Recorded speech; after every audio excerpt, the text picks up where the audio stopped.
पंजाब में एक लॉ है पैपरा एक्ट, जिसके तहत सारी जो कॉलोनीज़ हैं उनको रजिस्टर कराना पड़ता है और उनको लाइसेंस लेना पड़ता है गवर्नमेंट से। और Punjab government specially election time के ड्यूरिंग क्या करती है, वो ये जो अनऑथराइज कॉलोनीज़ हैं उनका रेगुलराइजेशन करना शुरू कर देती है, क्योंकि इससे वो लोग बिल्डरों को भी खुश कर देते हैं और जो अलॉटीज़ हैं जिनको बाद में जाके पता चलता है कि उनकी कॉलोनी अनऑथराइज्ड है वो रेगुलराइज हो गई है। ये वाला जो कॉम्प्लेक्स है अमर एनक्लेव और आकृति कॉम्प्लेक्स, ये 2019 तक भी कंप्लीट बिल्कुल भी नहीं था, लेकिन क्योंकि इन्होंने रेगुलराइजेशन कराना था तो इन्होंने बैकडेटेड अग्रीमेंट्स दिखा दिए 2017 से। तो ये जो एक फॉर्जरी होती है कि आपने स्टैम्प पेपर गलत बनवाया, आपने सेल डीड्स गलत बनवाई और इससे आपने रेगुलराइजेशन का बेनिफिट उठाया, वो ये अमर एनक्लेव और आकृति कॉम्प्लेक्स में किया गया है। तो इन्होंने ना तो स्टेट ऑफ पंजाब को जो रिक्विजिट टैक्सेस है, लाइसेंस फीस है वो भरी, ना यूनियन ऑफ इंडिया को भरी।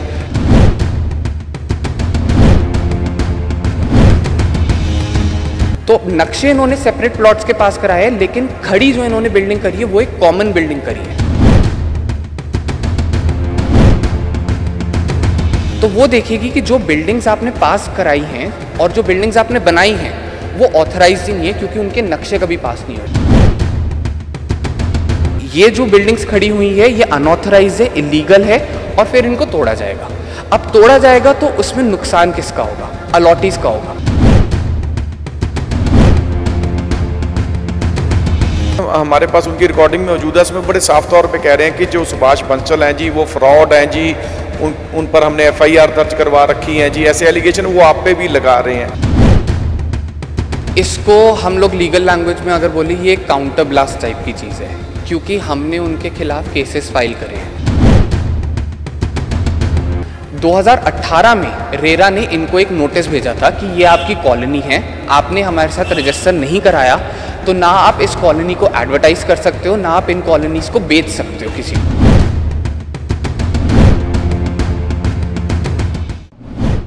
ਸਤਿ ਸ਼੍ਰੀ ਅਕਾਲ, ਸਕਰੋਲ ਪੰਜਾਬ ਦੇਖਣ ਵਾਲ ਦਾ ਬਲਜੀਤ ਮਰਵਾਹਾ ਵੱਲੋਂ ਸਵਾਗਤ। ਸੋ ਕਿਸੇ ਵੀ ਵਿਅਕਤੀ ਦਾ ਜਦੋਂ ਸੁਪਨਾ ਹੁੰਦਾ ਕਿ ਮੈਂ ਆਪਣਾ ਇੱਕ ਘਰ ਬਣਾਵਾਂ, ਇਸ ਚੀਜ਼ ਦਾ ਲਾਹਾ ਅਜਿਹੇ ਬਿਲਡਰ ਲੈ ਰਹੇ ਨੇ ਜਿਨ੍ਹਾਂ ਨੇ ਕਿ ਬਹੁਤ ਹੀ ਜ਼ਿਆਦਾ ਨਿਯਮਾਂ ਦੀਆਂ ਧੱਜੀਆਂ ਉਡਾ ਕੇ ਕਾਨੂੰਨ ਨੂੰ ਛਿੱਕੇ ਟੰਗ ਕੇ ਆਪਣੇ ਮੈਗਾ ਹਾਊਸਿੰਗ ਪ੍ਰੋਜੈਕਟ ਬਣਾਏ ਹੋਏ ਨੇ। ਇਸੇ ਦੇ ਵਿੱਚ ਜ਼ੀਰਕਪੁਰ ਦਾ ਇੱਕ ਅਮਰ ਐਨਕਲੇਵ ਤੇ ਆਕ੍ਰਿਤੀ ਕਮਰਸ਼ੀਅਲ ਕੰਪਲੈਕਸ ਨਾਂ ਦੇ ਪ੍ਰੋਜੈਕਟ ਹੈਗੇ ਨੇ, ਜਿਨ੍ਹਾਂ ਨੇ ਬਹੁਤ ਕੁਝ ਜ਼ਿਆਦਾ ਗਲਤ ਕੀਤਾ ਹੋਇਆ। ਤੇ ਜਿਹੜਾ ਪੰਜਾਬ ਸਰਕਾਰ ਦਾ ਮਹਿਕਮਾ ਹੈ ਜਿਹੜਾ ਇਸ ਚੀਜ਼ ਦੀ ਸੁਪਰਵਿਜ਼ਨ ਕਰਦਾ ਹੈ, real estate regulating authority RERA, ਉਹਨਾਂ ਨੇ ਨੋਟਿਸ ਵੀ ਜਾਰੀ ਕੀਤੇ ਹੋਏ ਨੇ ਇਹਨਾਂ ਦੇ ਖਿਲਾਫ। ਸੁਭਾਸ਼ ਬੰਸਲ ਜਿਹੜੇ ਹੈਗੇ ਨੇ ਸ਼ਿਕਾਇਤਕਰਤਾ, ਉਹਨਾਂ ਨੇ ਮਾਮਲੇ ਜਿਹੜੇ ਚੱਲਦੇ ਵੀ ਪਏ ਨੇ। ਉਹਨਾਂ ਦੇ ਵਕੀਲ ਸਾਹਿਲ ਸ਼ਰਮਾ ਸਾਡੇ ਨਾਲ ਮੌਜੂਦ ਨੇ।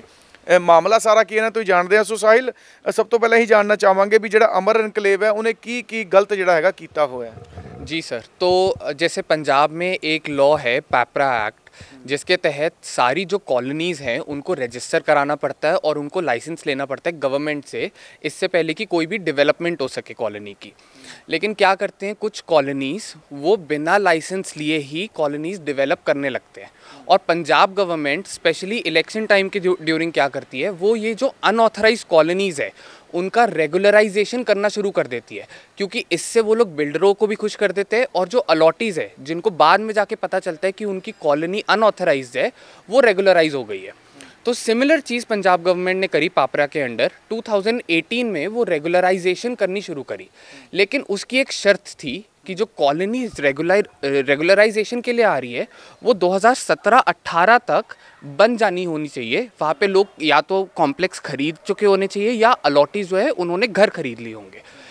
ये वाला जो कॉम्प्लेक्स है अमर एनक्लेव और आकृति कॉम्प्लेक्स, ये 2019 तक भी कंप्लीट बिल्कुल भी नहीं था, लेकिन क्योंकि इन्होंने रेगुलराइजेशन कराना था तो इन्होंने बैकडेटेड अग्रीमेंट्स दिखा दिए 2017 से कि ये देखिए काफ़ी सारे अलॉटीज़ हैं जिन्होंने हमारे मकान खरीद रखे हैं और काफ़ी सारे बायर्स हैं जिन्होंने आकृति कॉम्प्लेक्स के जो कॉम्प्लेक्स है वो खरीद रखे हैं।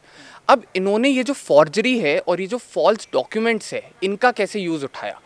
इन्होंने बैकडेटेड डॉक्यूमेंट्स दिखाए हैं 2017-18 के, लेकिन जो स्टैम्प पेपर पे ये बैकडेटेड डॉक्यूमेंट्स प्रिंट किए गए हैं उनकी इन्फॉर्मेशन जब हमने RTI से मांगी तो गवर्नमेंट ने खुद बताया कि ये स्टैम्प पेपर इशू 2019 में हुए हैं।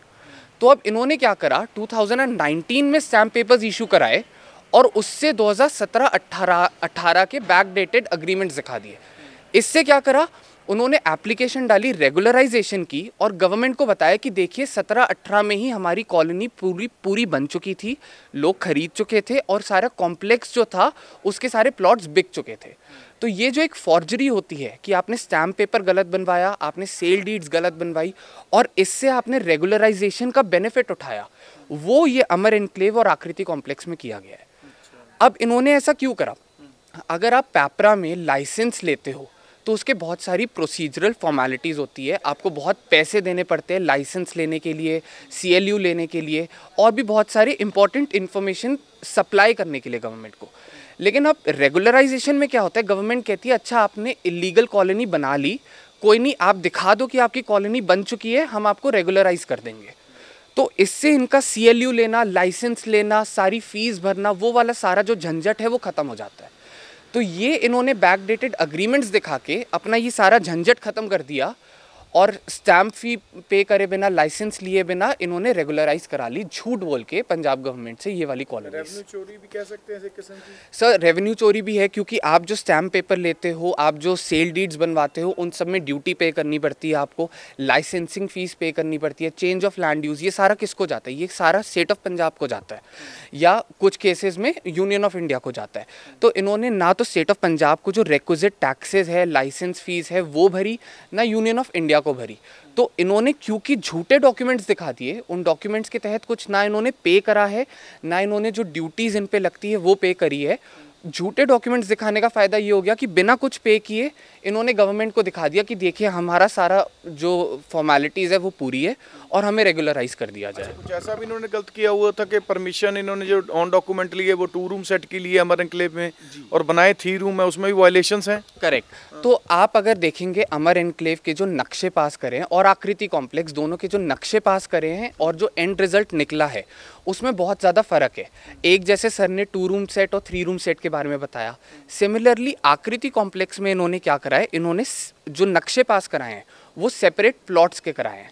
तो इन्होंने दिखाया है जो हम प्लॉट्स बेच रहे हैं वो सारे सेपरेट प्लॉट्स हैं, उसमें अकॉर्डिंग टू बाय लॉज जैसे हर प्लॉट में एक सीढ़ी होनी चाहिए, सबके वॉशरूम्स अलग है, सबकी जाने और आने की जगहें अलग है।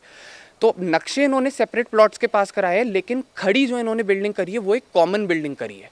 तो अब कॉमन बिल्डिंग में क्या करा, इन्होंने सारे प्लॉट्स को मर्ज कर दिया और जैसे जो सीढ़ियाँ सारे प्लॉट्स की अलग होनी चाहिए थी वो अब एक कॉम्प्लेक्स की एक ही सीढ़ी है, दोनों अलग अलग साइड में। जो वॉशरूम सबके अलग होने चाहिए थे, जो एंट्री एग्जिट पॉइंट सबके अलग होने चाहिए थे, वो अब सारे एक है। अब इसका रिजल्ट क्या निकलता है कि अब जिस नक्शे से ये पास कराई गई है बिल्डिंग्स, वो नक्शा कभी पास ही नहीं हो रखा। तो आगे जाके अब क्या होगा, जब म्युनिसिपल कॉरपोरेशन देखेगी, जो इलेक्ट्रिसिटी कनेक्शन देने वाली कंपनीज है जैसे PSPCL देखेगी, तो वो देखेगी कि जो बिल्डिंग्स आपने पास कराई हैं और जो बिल्डिंग्स आपने बनाई हैं वो ऑथराइज्ड ही नहीं है, क्योंकि उनके नक्शे कभी पास नहीं हुए। फायर सेफ्टी हैज़र्ड्स इसमें आ जाते हैं, अर्थक्वेक से जो रिलेटेड आपकी इंग्रेडिएंट्स होते हैं वो आपने प्रॉपरली मिक्सचर नहीं किया होता, क्योंकि आपने वो पास तो कराई नहीं कभी भी MC से। तो सब्सिक्वेंटली जब जांच होगी इस चीज़ पे, MC, PSPCL ये सारी जो अथॉरिटीज़ है ये बोलेंगी कि कैसे ये जो बिल्डिंग्स खड़ी हुई है ये अनऑथराइज्ड है, इलीगल है, और फिर इनको तोड़ा जाएगा। अब तोड़ा जाएगा तो उसमें नुकसान किसका होगा? अलॉटीज़ का होगा, क्योंकि ये लोग अपने सारे प्लॉट्स धीरे धीरे करके बेच रहे हैं, ये पैसे लेंगे और ये निकल जाएंगे। अलॉटीज़ का क्या होगा, जब ये बिल्डिंग्स को गिराया जाएगा उनकी सारी जो हार्ड अर्न मनी है, जो उनकी सच्ची कमाई है, वो सारी निकल जाएगी। तो स्टोर भी इन्होंने इंडिपेंडेंटली सोल्ड किए सारे, जो बेचे हैं सारे? जी, जो सारे बेचे हैं वो भी इंडिपेंडेंटली सोल्ड करे हैं, जो इन्होंने एक कॉमन कॉम्प्लेक्स बना के वो करा हुआ है, बिल्डिंग बनाई हुई है, वो भी सारे इंडिपेंडेंटली बेचे हैं, जो भी अलाउड नहीं है। अच्छा, जब हमने बात करनी चाहिए थी इनके जो Rajendra Pal Goyal, he was the one of the owner of the Akriti complex और दूसरा अमर एनक्लेव के, वो कहते हैं जी हमारे पास उनकी रिकॉर्डिंग में मौजूद है, इसमें बड़े साफ तौर पे कह रहे हैं कि जो सुभाष बंसल हैं जी वो फ्रॉड हैं जी, उन पर हमने FIR दर्ज करवा रखी है जी, ऐसे एलिगेशन वो आप पे भी लगा रहे हैं। ਜੇ ਇਸ ਤਰ੍ਹਾਂ ਨਾ ਜੀ, ਜੇ ਕੋਈ ਇਸ ਤਰ੍ਹਾਂ ਦੀ ਗੱਲ ਆ ਤਾਂ ਤੁਸੀਂ ਸਾਡੇ ਕੋਲੇ ਆਓ, ਤੁਸੀਂ ਇਹ ਸ਼ਿਕਾਇਤ ਮੈਂ ਤਾਂ ਆ ਹੀ ਰਿਹਾ ਸੀ ਪੁੱਛਣ ਨਾ ਇਹਨਾਂ ਦਾ ਕੀ ਰੋਲ ਹੈ ਵਿੱਚ ਸ਼ਿਕਾਇਤਕਰਤਾ ਦਾ? ਇਹ ਕੋਰਟ ਕਚਹਿਰੀ ਕਰ ਰਹੇ ਨੇ ਵੀਰੇ। ਨਹੀਂ ਰੇਰਾ ਨੇ ਜਿਹੜਾ ਆਇਆ, ਤੁਹਾਨੂੰ ਵੀ ਪਤਾ ਹੈ ਵੀ 2018 ਵਾਲੀ ਜਿਹੜੀ ਸਰਕਾਰ ਦੀ ਲਾਸਟ ਡੇਟ ਸੀ ਇਲੀਗਲ ਪ੍ਰੋਜੈਕਟ ਲੀਗਲ ਕਰਵਾਉਣ ਦੀ, ਤੁਹਾਡਾ 19 ਚ ਸ਼ੁਰੂ ਹੋਇਆ, 17 ਦੇ ਐਫੀਡੇਵਿਟ ਦਿੱਤੇ ਹੋਏ ਨੇ, ਕਾਗਜ਼ ਨੇ ਸਾਰੇ। ਮੈਂ ਉਹੀ ਚੀਜ਼ ਵੈਰੀਫਾਈ ਕਰਨ ਤੁਹਾਡੇ ਕੋਲ ਲੈ ਕੇ ਆ ਰਿਹਾ ਸੀ, ਭਾਜੀ ਇਹਨਾਂ ਦੀ ਸੱਚਾਈ ਕੀ ਹੈ। ਸਰ ਇਸ ਤਰ੍ਹਾਂ ਹੈ, ਖਬਰ ਦੇਖੋ ਗੋਇਲ ਸਾਹਿਬ, ਖਬਰ ਇਦਾਂ ਚੱਲਣੀ ਨਹੀਂ ਸੀ, ਖਬਰ ਇਦਾਂ ਚੱਲਣੀ ਸੀ, ਤੁਹਾਡਾ ਪੱਖ ਪਈ ਮੈਨੂੰ ਜਾਣੀ ਨਹੀਂ ਸੀ ਸਟੋਰੀ। ਮੇਰੀ ਗੱਲ ਸਮਝੋ, ਜੇ ਅਦਾਲਤ ਦੇ ਵਿੱਚ ਕੋਰਟ ਦੇ ਵਿੱਚ ਕੇਸ ਹੈ, ਹਾਂਜੀ, ਤਾਂ ਆਪਾਂ ਕੀ ਉਹਦੇ ਵਿੱਚ ਹੱਕ ਪੱਖ ਦੇਵਾਂਗੇ ਜੀ ਆਪਦਾ? ਨਹੀਂ ਉਹ ਦੇਖੋ, ਇਹ ਟੈਕਨੀਕਲੀ ਗੋਇਲ ਸਾਹਿਬ ਇਹ ਚੀਜ਼ ਦੀ ਮੇਰਾ 25 ਸਾਲ ਦਾ ਤਜਰਬਾ, ਮੈਨੂੰ ਨੌਲੇਜ ਹੈ ਕਿ ਮੈਂ ਉਸ ਚੀਜ਼ ਨੂੰ ਕਿੱਦਾਂ ਕਵਰ ਕਰਨਾ ਹੈ। ਮੈਨੂੰ ਇੱਕ ਚੀਜ਼ ਦੱਸੋ, ਇਹ ਸ਼ਿਕਾਇਤਕਰਤਾ ਨੇ, ਸਪੋਜ਼ ਕਰੋ ਇਹਨਾਂ ਨੇ ਕੋਈ ਕੰਪਲੇਂਟ ਕਰੀ ਹੋਈ ਹੈ, ਤਾਂ ਇਹਨਾਂ ਦੇ ਦੂਸਰੇ ਦੇ ਪਰਮਿਸਿਸ ਤੇ ਜਾ ਕੇ ਡਿਪਾਰਟਮੈਂਟ ਚ ਵੀ ਕਰੀ ਹੋਈ ਹੈ। ਮੈਂ ਉਹੀ ਚੀਜ਼ ਤਾਂ ਤੁਹਾਡੇ ਕੋਲ ਚੈੱਕ ਕਰਨ ਆ ਰਿਹਾ ਸੀ ਵੀ ਇਹ ਦਰਖਾਸਤ ਕਿੰਨੀ ਕੁ ਹੈ। ਕੀ ਰੋਲ ਨਾਲ ਕੀ ਰੋਲ ਹੈ? ਤੁਸੀਂ 100 ਵਾਰੀ ਆਓ ਸਾਡੇ ਕੋਲੇ, ਇਹ ਨਾਲ ਕੀ ਕਰਦੇ ਤੁਹਾਡੇ? ਚਲੋ ਸਾਨੂੰ ਕੋਈ ਦੱਸੇਗਾ ਤਾਂ ਹੀ ਅਸੀਂ ਸਿੱਧਾ ਹੀ ਆ ਕੇ ਤੁਹਾਨੂੰ ਪੁੱਛਦੇ ਫਿਰੀਏ, ਉਹ ਵੀ ਚੰਗੀ ਮੂਰਖਤਾ ਹੁੰਦੀ ਹੈ ਜੀ। ਤੁਸੀਂ ਕੱਚੇ ਪੈਰੀ ਤਾਂ ਅਸੀਂ ਆਣਾ ਨਹੀਂ, ਪੱਕੇ ਪੈਰੀ ਆਏਗੇ ਨਾ। ਹਾਂਜੀ ਸਾਹਿਬ ਪੱਕੇ ਪੈਰੀ ਆਣਾ ਹੈ, ਲੇਕਿਨ ਇਹਨਾਂ ਦਾ ਨਾਲ ਆਉਣ ਦਾ ਕੀ ਮਤਲਬ ਹੋ ਗਿਆ? ਫਿਰ ਤਾਂ ਉਹ ਪੱਖ ਹੋ ਗਿਆ ਨਾ, ਇੱਕ ਸਾਈਡ ਹੋ ਗਈ ਫਿਰ। ਨਹੀਂ ਮੈਂ ਇਹਨੂੰ ਇੱਕ ਸਾਈਡ ਗੋਇਲ ਸਾਹਿਬ ਤਾਂ ਕਹੋਗੇ ਜੇ ਖਬਰ ਇਹ ਸਾਡੇ ਚੈਨਲ ਤੇ ਚੱਲ ਜਾਂਦੀ ਤੇ ਤੁਹਾਡਾ ਬਿਆਨ ਨਾ ਆਉਂਦਾ। ਖਬਰ ਤਾਂ ਹੁਣ ਜੋ ਚੱਲਦੀ ਹੈ ਨਹੀਂ ਚੱਲਦੀ ਉਹ ਤਾਂ ਬਾਅਦ ਦੀ ਗੱਲ ਹੈ ਨਾ। ਮੈਂ ਉਹੀ ਕਹਿ ਰਿਹਾ ਸਟੋਰੀ, ਮੈਂ ਦੇਖੋ ਤੁਹਾਡੇ ਉਧਰ ਵੀ ਗਿਆ, ਸੁਣੋ ਆਪਣੇ ਅਬੇ ਸ਼ਰਮਾ ਤੁਹਾਡਾ ਗਾਰਡ ਹੈਗਾ ਉੱਥੇ। ਤੁਸੀਂ ਸੀਨੀਅਰ ਕੋਈ ਪੱਤਰਕਾਰ ਹੋ, ਤੁਸੀਂ ਸਪੋਜ਼ ਕਰੋ ਜੇ ਤੁਸੀਂ ਕੋਈ ਇਹੋ ਜਿਹੀ ਕੋਈ ਗੱਲ ਕਰਨੀ ਹੈ, ਤੁਸੀਂ ਇਹਨਾਂ ਦੀ ਕੰਪਲੇਂਟ ਲੈ ਲਈ, ਨੰਬਰ ਇੱਕ ਤਾਂ ਉਹ ਜਿਹੜਾ ਕੋਰਟ ਦੇ ਵਿੱਚ ਕੇਸ ਹੈ ਉਹਦੀ ਆਪਾਂ ਕੀ ਆਪਸ ਦੇ ਵਿੱਚ ਕਰਦੇ ਫਿਰਾਂਗੇ? ਨਹੀਂ ਉਹ ਟੈਕਨੀਕਲੀ ਮੈਨੂੰ ਪਤਾ ਹੈ, ਜਿਹੜੇ ਇੰਡੀਅਨ ਜਿਹੜਾ ਸਾਡਾ ਹੈਗਾ ਨਾ ਜਰਨਲਿਸਟ ਲਾਅ ਹੈਗਾ ਨਾ, ਉਹਦੇ ਚ ਕੀ ਹੁੰਦਾ ਹੈ, ਕੋਰਟ ਨੂੰ ਕਿੰਨਾ ਕੁ ਪਾਸੇ ਰੱਖਣਾ, ਕਿੰਨਾ ਕੁ ਵਿੱਚ ਲਿਆਉਣਾ, ਉਹ ਉਸ ਚੀਜ਼ ਦੀ ਨੌਲੇਜ ਤਾਂ ਸਾਡਾ ਕੰਮ ਹੈ। ਪਹਿਲਾਂ ਸਾਡਾ ਪੱਖ ਪਤਾ ਕੀ ਹੁੰਦਾ ਹੈ, ਜਦੋਂ ਵੀ ਤੁਹਾਡੇ ਕੋਲ ਕੋਈ ਮਾਮਲਾ ਆਵੇ ਦੋਨੋਂ ਧਿਰਾਂ ਕੋਲ ਜਾਣਾ ਹੈ। ਦੂਜੀ ਧਿਰ ਕੋਲ ਮੈਂ ਖੁਦ ਜਾ ਰਿਹਾ, ਤੁਸੀਂ ਉਹਨਾਂ ਨੂੰ ਪੁੱਛਿਓ, ਮੁੰਡਿਆਂ ਨੂੰ ਵੀ ਪੱਤਰਕਾਰ ਨੇ ਉੱਥੇ ਖੜ ਕੇ ਪੁੱਛਿਆ ਸੀ ਵੀ ਤੁਹਾਡੇ ਮਾਲਕ ਕਿੱਥੇ ਨੇ। ਜੇ ਮੈਂ ਨਾ ਪੁੱਛਿਆ ਹੋਵੇ ਮੇਰੀ ਗਲਤੀ ਹੈ, ਫਿਰ ਮੈਂ ਤੁਹਾਡੇ ਦਫ਼ਤਰ ਵੱਲ ਆ ਰਿਹਾ, ਤੁਸੀਂ ਕੈਮਰੇ ਚੈੱਕ ਕਰਾ ਲਓ, ਮੈਂ ਤੁਹਾਡੇ ਦਫ਼ਤਰ ਵੱਲ ਆ ਰਿਹਾ, ਰਾਹ ਚ ਆ ਕੇ ਤੁਹਾਡੇ ਮੁੰਡੇ ਕਰ ਰਹੇ ਆ ਰੋਕ ਕੇ। ਮੇਰੀ ਸਮਝ ਲਓ ਗੱਲ, ਨੰਬਰ ਇੱਕ ਤਾਂ ਹੁਣ ਉਹ ਸਾਡੇ ਮੁੰਡੇ ਨਹੀਂ ਹੈ, ਇਸ ਚੀਜ਼ ਤੇ ਮੈਂ ਕਮੈਂਟ ਨਹੀਂ ਕਰ ਸਕਦਾ ਕਿਉਂਕਿ ਮੇਰੇ ਕੋਲ ਤਾਂ ਜਦ ਕੈਮਰਾ ਵਾਪਸ ਆ ਗਿਆ ਤੁਹਾਡੇ ਆਫਿਸ ਚੋਂ ਨਿਕਲ ਕੇ, ਤੁਹਾਡਾ 2 ਵਾਰੀ ਤੁਹਾਡੀ ਕਾਲ ਆਈ, ਮੈਂ ਲੈਦਰ ਤੁਹਾਨੂੰ ਕਾਲ ਬੈਕ ਵੀ ਕੀਤਾ, ਮੈਨੂੰ ਤਾਂ ਤੁਹਾਡੇ ਨਾਲ ਗੱਲ ਹੋ ਨਹੀਂ ਸੀ ਰਹੀ, ਮੈਨੂੰ ਨਹੀਂ ਪਤਾ ਵੀ ਇਹ ਤੁਹਾਡਾ ਨੰਬਰ ਹੈ ਜਾਂ ਮੈਨੂੰ ਨਾ ਆਫਿਸ ਤੋਂ ਕੋਈ ਕਾਲ ਆਈ ਹੈ, ਨਾ ਹੀ ਮੈਂ ਇਸ ਪ੍ਰੋਜੈਕਟ ਨੂੰ ਦੇਖਦਾ ਇੱਥੇ ਨਾਰਮਲੀ, ਵੈਸੇ ਤੁਹਾਨੂੰ ਪਤਾ ਹੋਊਗਾ। ਤੇ ਕੋਈ ਇਸ ਤਰ੍ਹਾਂ ਦੀ ਗੱਲ ਜੇ ਸਾਡੇ ਸਟਾਫ ਦੀ ਹੋਊਗੀ, ਸਾਡੇ ਸਟਾਫ ਨੇ ਨਾ ਤਾਂ ਕੋਈ ਇਸ ਤਰ੍ਹਾਂ ਦਾ ਕੰਮ ਕੀਤਾ ਜੀ ਕਦੇ, ਨਾ ਹੀ ਅਸੀਂ ਕਰੀਏ। ਚਲੋ ਤੁਸੀਂ ਹੁਣ ਜੇ ਆਪਾਂ ਭਾਈਬੰਦੀ ਨਾਲ ਮਸਲਾ ਨਿਬੇੜਨਾ, ਤੁਸੀਂ ਇੱਕ ਤਾਂ ਤੁਹਾਡੇ ਮੁੰਡੇ ਕੋਲ ਆਪਣਾ ਕੈਮਰੇ ਦਾ ਕਾਰਡ ਤੇ ਉਹਦਾ ਮਾਈਕ ਤੇ ਆਪਣਾ ਬੈਟਰੀ 3 ਚੀਜ਼ਾਂ ਜੇ ਵਾਪਸ ਦਵਾ ਦਿਓ, ਆਪਾਂ ਕੱਲ ਆ ਕੇ ਤੁਹਾਨੂੰ ਮਿਲ ਕੇ ਗੱਲ ਕਰ ਲਾਂਗੇ। ਨਹੀਂ ਤੁਸੀਂ ਇਸ ਤਰ੍ਹਾਂ ਜੀ, ਮੈਂ ਤਾਂ ਲੋਕਲ ਹੈ ਨਹੀਂ, ਤੁਸੀਂ ਆ ਜਾਓ, ਇੱਕ ਮਿੰਟ ਸੁਣੋ, ਕੋਈ ਗੱਲ ਨਹੀਂ ਜੀ, ਕਿਸੇ ਭਾਈਵਾਲੀ ਨੂੰ ਆਪਾਂ ਕੋਈ ਲੜਾਈ ਨਹੀਂ ਕਰਨੀ। ਬਿਲਕੁਲ ਮੈਂ ਮਸਲਾ ਹੱਲ ਕਰਨ ਦੀ ਗੱਲ ਕਰਦਾ, ਮੈਂ ਵੀ ਭਾਈਬੰਦੀ ਨਾਲ। ਸੁਣ ਲਓ, ਤੁਸੀਂ ਕੱਲ ਨੂੰ ਆ ਜਾਓ ਮੇਰੇ ਕੋਲੇ, ਕੋਈ ਦਿੱਕਤ ਨਹੀਂ ਹੈ। ਜੇ ਕੋਈ ਸਾਡੇ ਬੰਦਿਆਂ ਕੋਲ ਕੋਈ ਚੀਜ਼ ਹੋਊਗੀ ਤਾਂ ਕੋਈ ਗੱਲ ਨਹੀਂ, ਤੁਹਾਨੂੰ ਮਤਲਬ ਬਾਅਦ ਚ ਮਿਲ ਜੂਗੀ ਜੀ, ਕੋਈ ਦਿੱਕਤ ਨਹੀਂ ਹੈ। ਤੇ ਜੇ ਉਹਦੇ ਚੋਂ ਕਾਰਡ ਚੋਂ ਫੀਡ ਵਗੈਰਾ ਡਿਲੀਟ ਹੋ ਗਈ, ਫਿਰ ਉਸ ਚੀਜ਼ ਦੀ ਗਾਰੰਟੀ ਲੈਣੇ ਹੋ? ਜੇ ਤੁਹਾਡੇ ਬੰਦਿਆਂ ਕੋਲ ਗਾਰੰਟੀ ਇਸ ਚੀਜ਼ ਦੀ ਵੀ ਨਹੀਂ ਲੈਂਦਾ ਵੀ ਸਾਡੇ ਬੰਦਿਆਂ ਕੋਲੇ ਹੈ, ਮੈਂ ਗਾਰੰਟੀ ਕਿਵੇਂ ਲੈਣਾ? ਤੁਸੀਂ ਆਪਣੇ ਤੁਹਾਡੇ ਆਕ੍ਰਿਤੀ ਕੰਪਲੈਕਸ ਜਿਹੜੇ CCTV ਲੱਗੇ ਨੇ ਉਹਨਾਂ ਦੇ ਭਰੋਸਾ ਕਰਦੇ ਹੋ? ਮੈਨੂੰ ਤਾਂ ਪਤਾ ਨਹੀਂ CCTV ਲੱਗਿਆ ਨਹੀਂ ਲੱਗਿਆ, ਇੱਥੇ ਦੇਖ ਲਾਂਗੇ ਜੇ CCTV ਲੱਗਿਆ ਤਾਂ। ਜੇ ਲੱਗੇ ਆ ਕੈਮਰੇ, ਤੁਸੀਂ ਆਪਣੇ ਬੰਦਿਆਂ ਦੇ ਭਰੋਸਾ ਕਰਦੇ ਹੋ? ਮੈਂ ਤੁਹਾਨੂੰ ਸ਼ਕਲਾਂ, ਤੁਸੀਂ ਕੱਲ ਨੂੰ ਸਟਾਫ ਲਿਆ ਕੇ ਖੜਾ ਦਿਓ, ਜੇ ਸ਼ਕਲਾਂ ਦਿਖਾ ਦਈਏ ਵੀ ਇਹ ਸੀਗੇ, ਫਿਰ ਮੰਨੋਗੇ? ਬਿਲਕੁਲ, ਉਦੋਂ ਪਤਾ ਲੱਗੂਗਾ ਜੀ, ਸਟਾਫ ਤੋਂ ਤੁਹਾਡੇ ਸਾਹਮਣੇ ਕਰ ਦਾਂਗੇ, ਉਹ 'ਚ ਕੀ ਰੌਲਾ। ਚਲੋ ਕੈਮਰੇ ਮੈਨੂੰ ਤਾਂ ਲੱਗਿਆ ਫਿਰ ਲੱਗੇ ਤਾਂ ਹੋਣੇ ਚਾਹੀਦੇ, ਅੱਜ ਕੱਲ ਤਾਂ ਥਾਂ ਤੇ ਹੁੰਦੇ ਆ। ਪਤਾ ਨਹੀਂ ਜੀ, ਪਤਾ ਕੀ ਹੈ, ਮੈਨੂੰ ਨਹੀਂ ਪਤਾ ਇੱਥੇ ਕੈਮਰੇ ਲੱਗੇ ਕਿ ਨਹੀਂ ਲੱਗੇ। ਅੱਛਾ, ਹੁਣ ਤੁਸੀਂ ਇਹ ਜ਼ਿੰਮੇਵਾਰੀ ਲੈ ਰਹੇ ਹੋ ਵੀ ਅਸੀਂ ਚਲੇ ਜਾਈਏ, ਕੱਲ ਆਈਏ, ਤਾਂ ਤੁਸੀਂ ਕਰੋਗੇ ਗੱਲ? ਭਾਈ ਦੇਖੋ, ਮੈਂ ਜ਼ਿੰਮੇਵਾਰੀ ਕੀ ਲੈ ਰਿਹਾ, ਦੇਖੋ ਗੱਲ ਤੁਸੀਂ ਕਹਿ ਰਹੇ ਨਾ ਮੈਂ ਆਪਣੇ ਸਟਾਫ ਨੂੰ ਪੁੱਛ ਲਾਂਗਾ। ਮੈਂ ਕੀ ਕਹਿ ਰਿਹਾ ਤੁਹਾਨੂੰ ਵੀ ਜੇ ਸਾਡਾ ਬਿਲਕੁਲ ਤੁਹਾਡੇ ਦਫ਼ਤਰ ਦੇ ਸਾਹਮਣੇ ਇੱਥੇ ਕੈਮਰਾ ਹੈ, ਇਹਦੇ ਸਾਰੀ ਫੁਟੇਜ ਆਏਗੀ ਵੀ ਕੌਣ ਬਦਤਮੀਜ਼ੀ ਕਰ ਰਿਹਾ। ਮੇਰੀ ਗੱਲ ਸਮਝ ਲਓ ਵੀ ਜੇ ਇਨ ਕੇਸ ਸਾਡੇ ਕੋਈ ਬੰਦੇ ਕੋਲੇ ਕੋਈ ਸਮਾਨ ਹੋਊਗਾ ਤਾਂ ਤੁਹਾਨੂੰ ਮਿਲ ਜੂਗਾ, ਮੈਂ ਤਾਂ ਇਹ ਗੱਲ ਤੁਹਾਨੂੰ ਯਕੀਨ ਦਵਾ। ਇੱਕ ਚੀਜ਼ ਦੀ ਮੈਂ ਤੁਹਾਡੇ ਤੋਂ ਜ਼ਰੂਰ ਭਰੋਸਾ ਚਾਹਾਂਗਾ, ਉਸ ਚੋਂ ਕੋਈ ਫੀਡ ਨਾ ਡਿਲੀਟ ਹੋਵੇ, ਸਾਡੀ ਕਿਸੇ ਚੀਜ਼ ਦਾ ਨੁਕਸਾਨ ਨਾ ਹੋਵੇ। ਕੁਝ ਨਹੀਂ ਡਿਲੀਟ ਹੁੰਦਾ ਜੀ। ਚਲੋ ਠੀਕ, ਸਾਡੇ ਬੰਦੇ ਕੋਲੇ ਹੋਊਗਾ ਤਾਂ ਮਿਲ ਜੂਗਾ। चलो ठीक। इसके बारे में आप क्या कहोगे? तो इसको हम लोग लीगल लैंग्वेज में अगर बोले, ये काउंटर ब्लास्ट टाइप की चीज़ है, क्योंकि हमने उनके खिलाफ केसेस फाइल करे हैं। सुभाष बंसल जी के नाम पे इन्होंने गलत स्टैम्प पेपर्स इशू कराए हैं, उनके गलत फ्रॉडुलेंट सिग्नेचर्स यूज़ करे हैं रेगुलराइजेशन पर्पसेस के लिए, और फिर इन्होंने दिखाया कि देखिए सुभाष बंसल जी ने ये सारी चीज़ें करी है। उनके बेटे पे जो FIR भी हो रखी जी जी, लेकिन आपको ये समझना पड़ेगा कि जब जिस डेट के ये सारे डॉक्यूमेंट्स भी है, उस टाइम पे ना सुभाष बंसल जी ना उनके बेटे उस कंपनी का पार्ट भी थे।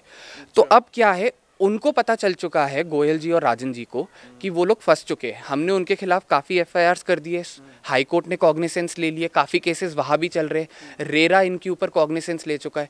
तो अब इन्होंने क्या करा है, इन्होंने झूठ दिखाने के लिए इनके ऊपर एफआईआर करा दी है, ये दिखाने के लिए कि ये देखिए ये हमें परेशान कर रहे हैं, असली में गलती इनकी ही है और ये हमें फंसा रहे हैं। तो क्या लगता है इन फ्यूचर क्या इन पे एक्शन हो सकता है?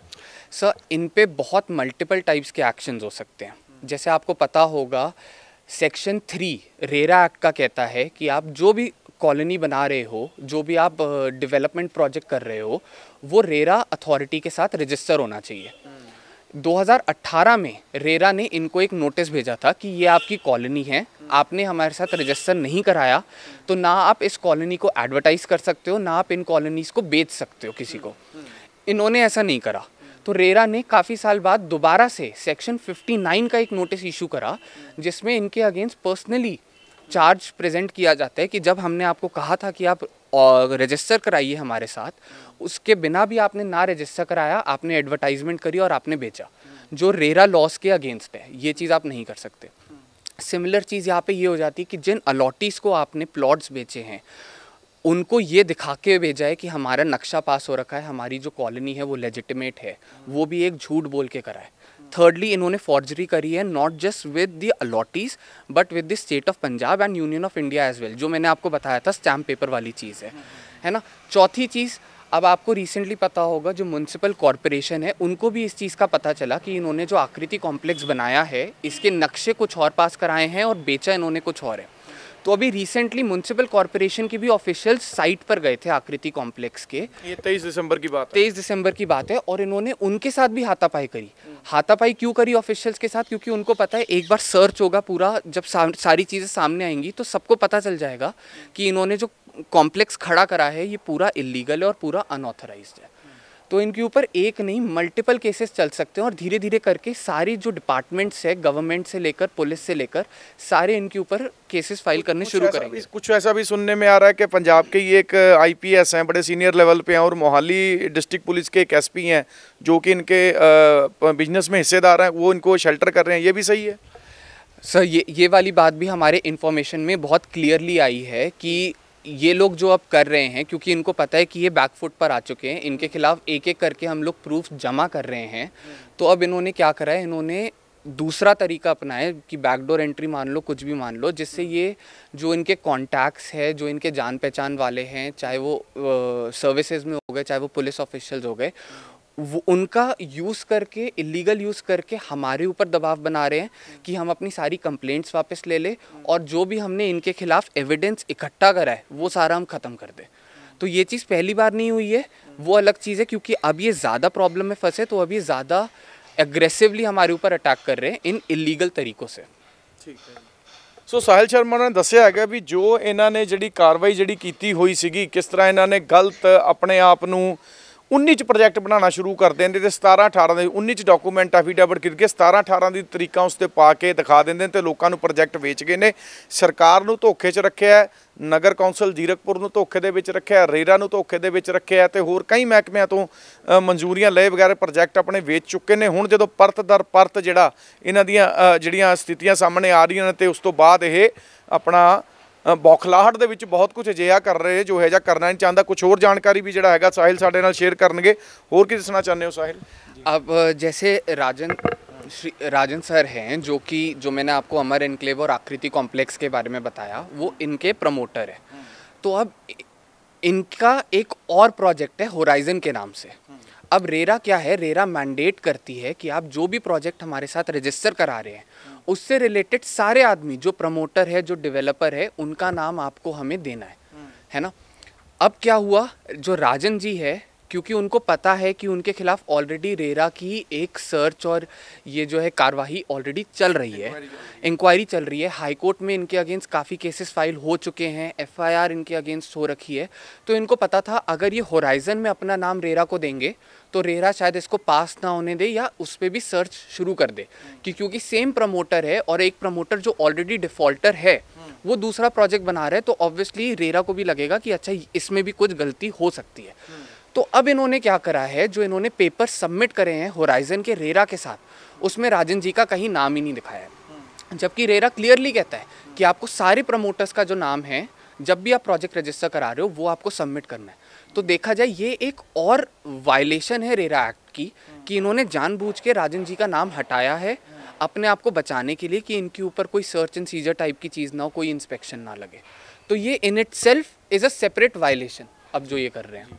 ਸੋ ਜਿਹੜੇ ਲੋਕਾਂ ਨੇ ਉੱਥੇ ਭਾਵੇਂ ਉਹ ਆਕ੍ਰਿਤੀ ਕੰਪਲੈਕਸ ਆ ਉੱਥੇ ਆਪਣਾ ਭਾਵੇਂ ਦੁਕਾਨਾਂ ਖਰੀਦੀਆਂ ਹੋਏ ਨੇ, ਭਾਵੇਂ ਵਰਨਕਲੇਵ ਆ ਉੱਥੇ ਫਲੈਟ ਖਰੀਦੇ ਹੋਏ ਨੇ, ਉਹਨਾਂ ਲਈ ਜ਼ਰੂਰ ਇੱਕ ਵਾਰੀ ਖਦਸ਼ਾ ਪੈਦਾ ਹੋ ਗਿਆ ਜੇ ਕੱਲ ਨੂੰ, ਹਾਲਾਂਕਿ ਰੈਗੂਲਾਈਜ਼ ਦੇ ਕਰਵਾ ਚੁੱਕੇ ਨੇ, ਪਰ ਜਦੋਂ ਹੁਣ ਇਹਨਾਂ ਦੇ ਇਹ ਚੀਜ਼ ਸਾਹਮਣੇ ਆ ਰਹੀ ਹੈ, ਸਥਿਤੀ ਸਾਹਮਣੇ ਆ ਰਹੀ ਕਿ ਕਿੰਨੇ ਗਲਤ ਤਰੀਕੇ ਨਾਲ ਜਾ ਕੇ ਨੇ ਰੈਗੂਲਾਈਜ਼ਡ ਕਰਵਾਈ ਨੇ, ਤੇ ਉਹ ਹਾਈ ਕੋਰਟ ਨੇ ਵੀ ਜਿਹੜਾ ਇਹਨਾਂ ਤੇ ਐਕਸ਼ਨ ਲੈਣ ਦੀ ਤਿਆਰ ਦੇ ਵਿੱਚ ਹੈ, ਕੇਸ ਚੱਲ ਰਹੇ ਨੇ, ਰੇਰਾ ਵੱਲੋਂ ਵੀ ਨੋਟਿਸ ਜਿਹੜਾ ਹੋਏ ਪਏ ਨੇ। ਸੋ ਉਹਨਾਂ ਲੋਕਾਂ ਦਾ ਕੀ ਬਣੇਗਾ, ਇਸ ਚੀਜ਼ ਨੂੰ ਲੈ ਕੇ ਜਿਹੜਾ ਲੋਕ ਹੈਗੇ ਨੇ ਉਹ ਜ਼ਰੂਰ ਚਿੰਤਿਤ ਹੈਗੇ ਨੇ। ਵਿਜੇ ਸ਼ੋਕ ਦੇ ਨਾਲ ਬਲਜੀਤ ਮਰਵਾਹਾ, ਸਕਰੋਲ ਪੰਜਾਬ, ਚੰਡੀਗੜ੍ਹ।